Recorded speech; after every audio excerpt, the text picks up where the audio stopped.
Emily DeVoe shows us how a love story came out of the historic storm. That was right after we were married. The Cliftons know that wearing white for your wedding is a bridal tradition. But on their day, 25 years ago, the color was anything but traditional for East Tennessee.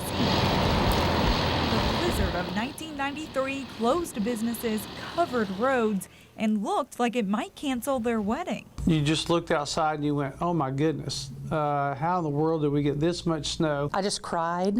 I just knew there was no way we would have a wedding. But two things were certain. Lynn Clifton knew he loved Andrea. She was just the one for me. And March 13th was going to be their day. I felt like that it was destined that we needed to do it on that day. He was determined that we were getting married no matter what. The snow had been blown with the 40-mile-an-hour winds.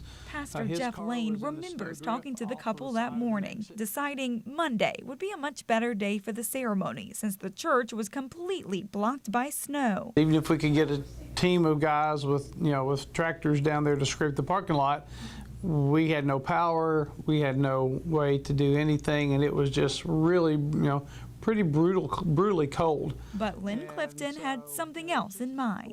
And my wife, who at the time was about 6 months pregnant, was waving off the back deck trying to get my attention. She said, "You're not going to believe this, but you actually are going to have a wedding today. They're sending someone over before long in a 4x4 truck to pick you up." Dressed in red ski pants with his tuxedo in a duffel bag, Lane showed up at the bride's house where the couple's closest friends and family were ready to get them hitched. It was very meaningful because we had the people that meant the most to us there, and it just felt right. Their first picture as husband and wife in front of the stairs instead of the altar, which came a few days later. We got married again on Monday night at the church because all the food was still there and still ready. So it was something that we'll never ever forget. When you start out like that, it just kind of prepares you knowing that you can just conquer anything. 25 years later, they're still conquering whatever storms come their way.